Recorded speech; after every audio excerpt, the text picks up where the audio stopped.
امام غزالی رحمۃ اللہ تعالی فرماتے ہیں جب تو مخلص ہوتا ہے تو اللہ تیرے عمل کو قوت دے دیتا ہے۔ آپ نے ایک واقعہ لکھا ہے، ایک آدمی تھا تو اس نے دیکھا کہ اس کے شہر کے اندر ایک بہت پرانا درخت ہے، تو لوگ اس درخت کی پوجا کرنے لگ گئے۔ اس بندے کو بڑا جلال آیا، نیک آدمی تھا، اس نے کلہاڑا رکھا کندھے پہ، آج میں درخت کاٹوں گا۔ چلا گیا، جب پہنچا نا درخت کاٹنے کے لیے تو اس نے، ابھی وہ چوک میں تھا کہ ایک شخص ملا اسے، اس نے کہا میں نہیں کاٹنے دوں گا۔ کہا تو کون ہے؟ میں تو کاٹوں گا۔ کہا تو نہیں نہ کرتا اس کی پوجا، دنیا کرتی ہے، تجھے کیا لگے؟ معاذ اللہ، یہ بھی وسوسہ ہے نا، تجھے کیا لگے؟ وہ ذرا بحث زیادہ ہوئی تو اس نے، وہ سمجھ گیا کہ یہ شیطان ہے مجھے منع کرنے والا۔ اب اس نے کیا کیا؟ میں نہیں کاٹنے دیتا۔ کہا نہیں میں کاٹوں گا۔ بار بار دل سے خیال آتا کہ یہ شیطان لگتا ہے، لیکن وہ انسانی شکل میں تھا، بات واضح نہ ہو سکی، بحث ہو گئی، یہاں تک کہ تلخی ہوئی، تلخی آگے بڑھی تو ہاتھا پائی ہوئی۔ اس نیک آدمی نے الٹے ہاتھ سے اس شیطان کو پکڑا اور زمین پر پٹخ مارا، بچھاڑ دیا، اور کلہاڑی لے کے کہنے لگا پہلے تیرا گلا کاٹوں گا پھر درخت کاٹوں گا۔ امام غزالی کہتے ہیں کہ وہ شیطان انسانی شکل میں اندر سے بولا، کہنے لگا اگر تم مجھے چھوڑ دے تو تیرا ایک فائدہ کر دیتا ہوں۔ اس نے کہا وہ کیا؟ کہنے لگا 2 دینار، روز تجھے فجر کے وقت اٹھے گا تو تیرے سرانے ملا کریں گے 2 دینار۔ درخت کاٹ کے تجھے کیا ملے گا؟ تو اس طرح کر، اس سے غریبوں کی مدد بھی کرنا، کھانا بھی، کوئی انسٹیٹیوٹ، کوئی ادارہ، کوئی جامعہ بھی بنا لینا۔ ہمیں چھیڑ کے درخت کاٹ کے، یہ بہت سارے لوگوں پہ حکومتیں ایسا کرتی ہیں، یہ مشورے دیتے ہیں مولانا آپ حکومت کے مسئلے میں نہ آئیں، آپ فنڈ لیں، آپ فلانا کام کریں، ادارہ بڑا کریں، آپ کو کیا لگے۔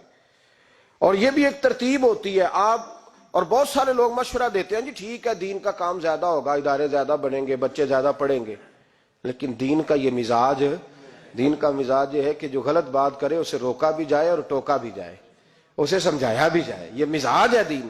اس بندے کے اندر لالچ بیدار ہو گیا، اس نے کہا بات تو ٹھیک ہے، اور پھر اندر نیا وسوسہ آیا کہ درخت کاٹ دوں گا تو بندے کل کسی اور کو پوجنے لگ جائیں گے، تو پیسوں کا فائدہ ہے، غریبوں کی مدد ہوگی، فلاں نیکی ہوگی، فلاں خیر ہوگا، فلاں ویلفیئر ایسوسی ایشن بن جائے گی۔ گھر جا کے واپس چلا گیا، چھوڑ دیا، درخت کاٹنے کا ارادہ ختم۔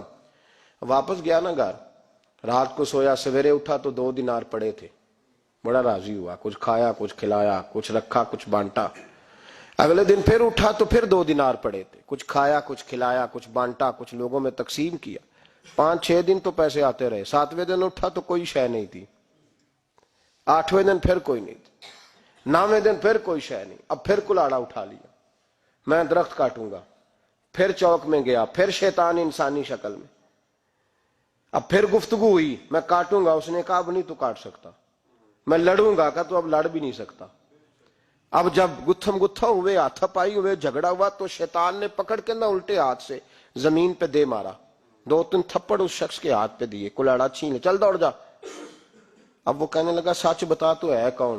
کہنے لگا میں شیطان ہوں۔ تو کہا ابھی 1 ہفتہ پہلے میں نے تجھے بچھاڑ دیا تھا، آج تو طاقت کہاں سے لایا؟ اس نے کہا میری طاقت اتنی ہے، تیری ختم ہو گئی ہے، میرے اندر قوت اتنی ہے، تیرے اندر ختم ہو گئی۔ کہا کیوں؟ تو شیطان کہنے لگا جب تو 1 ہفتہ پہلے آیا تھا تو رضا الہی کے لیے آیا تھا، آج تو اس لیے آیا ہے، اس لیے آج تو آیا ہے کہ تجھے 2 دینار نہیں ملے، آج تیری جنگ دیناروں کی ہے، آج تیرا رٹا دیناروں کا امت مسلمہ کے ساتھ، اس لیے خدائی طاقتیں معاذ اللہ روٹھ گئی ہیں کہ ان کا رٹا دیناروں کا ہے، ان کا جھگڑا دیناروں کا ہے۔ صحابہ کرام علیہم رضوان کا رٹے دیناروں کے نہیں تھے، وہ دین کے ساتھ مخلص تھے، تو جس میدان میں نعرہ لگاتے تھے اللہ کی مدد ان کے شامل حال ہو جاتی، انہیں کہیں پسپائی نظر۔ میرے جیسے خطیب روزانہ تقریریں کرتے ہیں، سالوں بیت گئے، انقلاب نہیں۔ کیوں؟ اس لیے کہ رٹا جب تک ذات کا ہوتا ہے انقلاب نہیں آتا، جب ذات الہی اور رضا الہی سامنے ہوتی ہے، پھر اس میں اخلاص ہوتا ہے، تو پھر اس کی تاثیر ہوتی ہے، پھر اثر بن کے جملے دلوں میں اترتے ہیں۔